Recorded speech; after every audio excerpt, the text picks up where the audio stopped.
আসসালামু আলাইকুম, শুভ সকাল আমার বন্ধুরা। তোমরা সবাই কেমন আছো? আশা করি যে যেখানে আছো ভালো আছো, সুস্থ আছো। ঝিনাইদহ জেলার ছোট্ট একটি শহর থেকে আমি তন্নি তোমাদেরকে জানাই আমার ব্লগের পক্ষ থেকে অনেক অনেক শুভেচ্ছা, অনেক অনেক ভালোবাসা আমার বন্ধুরা। আজকে খুব সকালে চোখ ডলতেই ক্যামেরার সামনে হাজির হয়ে গেলাম। তারপর দেখো ব্রাশটা নিয়ে দাঁত মাজতে শুরু করলাম, কেননা আজকে এখনো দাঁত মাজিনি। তাই আগে দাঁতটা মেজে আমি অন্যান্য কাজগুলো করি। তোমরা তো জানোই আমার ভাই বোনেরা। এই যে দেখো ব্রাশ করতে করতে চলে আসলাম বেলকনিতে। আর আজকে না আমি মনে মনে অনেক খুশি গো। কেন বলো তো? আজকে না জেহাদ বাবুর জন্মদিন, আর এই জন্মদিনটা পালন করবো আমার বাবার বাসায়। তাই জলদি জলদি কাজগুলো সেরে তো আমাকে সেখানে যেতে হবে। তাই দেখো ভোরবেলা উঠে সব কাজ শুরু করে দেবো আর কি। তাই ব্রাশ করার পরে মুখটাকে ধুয়ে নিলাম। আর বন্ধুরা আজকে প্রচণ্ড গরম পড়ছে, আর তোমরা তো জানোই এবছর না গরমের সংখ্যাটা অনেক বেশি গো। বন্ধুরা ভিডিওটি স্কিপ না করে ফুল ভিডিও দেখার অনুরোধ করছি তোমাদের কাছে।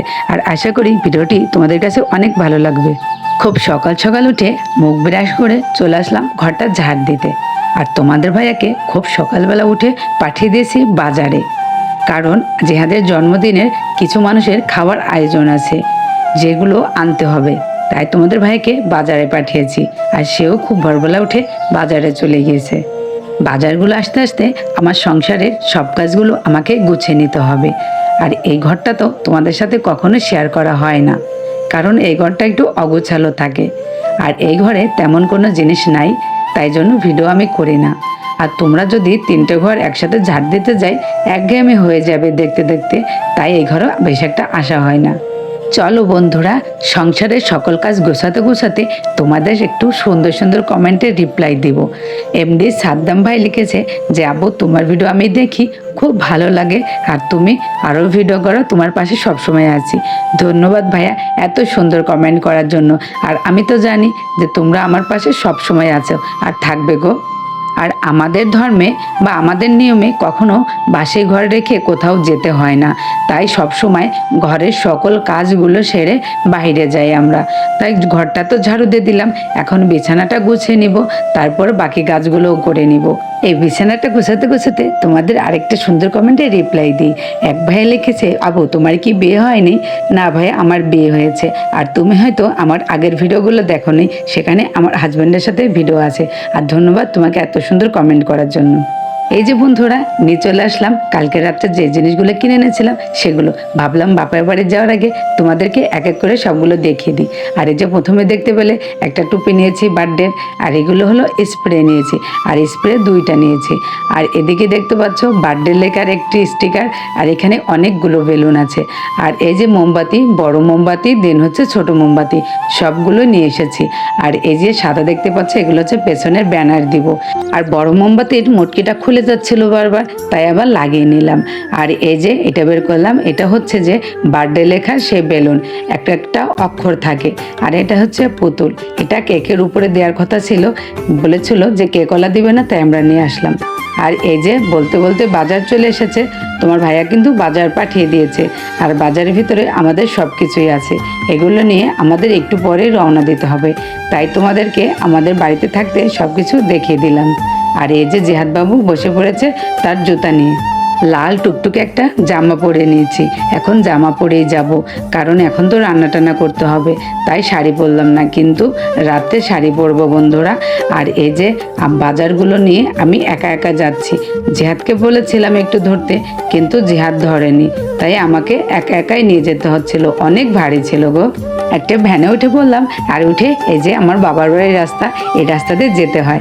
বাবার বাসায় তো চলে আসলাম, কিন্তু বাবার বাসায় এসে এমন একটা অঘটন হয়ে গেল যা ভাবতেই পারিনি। আর আগে থেকে তো আমি জানতামই না, আর এরকম জানলে হয়তোবা এরকম বোকামিটা আমার কখনোই হতো না বন্ধুরা।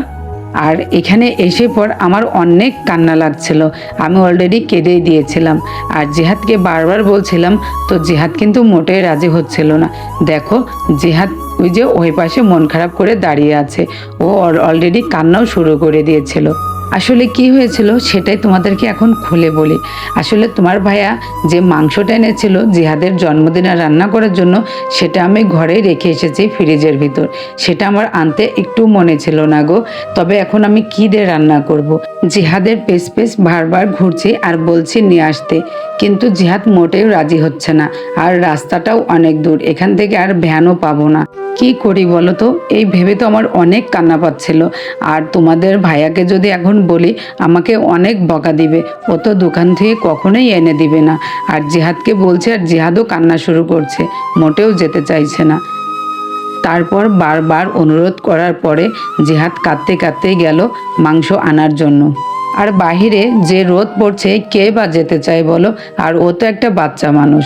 যাই হোক, খুব কষ্ট করে কোনো রকমভাবে পাঠালাম। আর এদিকে দেখো, তানিয়া আমার জন্য রান্না করে রেখেছিল, আমি সেগুলোকেই খাচ্ছি আর আমার মার সাথে ফোনে কথা বলছিলাম। আমার মা কিন্তু আমাদের বাসায় থাকে না, এজন্য আমার মাকে কখনো তোমাদেরকে আমি দেখাতে পারি না। তবে আমার মা যদি আসে তখন তোমাদেরকে দেখাবো। এখন ফোনে কথা বলছি আর খাচ্ছিলাম। মা জিজ্ঞাসা করছিল যে জিহাদের জন্মদিনে কি দিব। আমি বললাম কিছু দিতে হবে না, আমি তোমাদের বাসায় ওর জন্মদিনটা পালন করব, এটাই আমার অনেক চাওয়া। আর এদিকে দেখো, খেতে বসে কয়টা ঝাল আমি নিয়েছি, 3 থেকে 4টা কাঁচা ঝাল দিয়ে আমি আজকে ভাত খাচ্ছি। আর কাঁচা ঝাল আমার কাছে অনেক ভালো লাগে। খেতে খেতে জিহাদ অলরেডি চলে এসেছে আমাদের মাংস নিয়ে।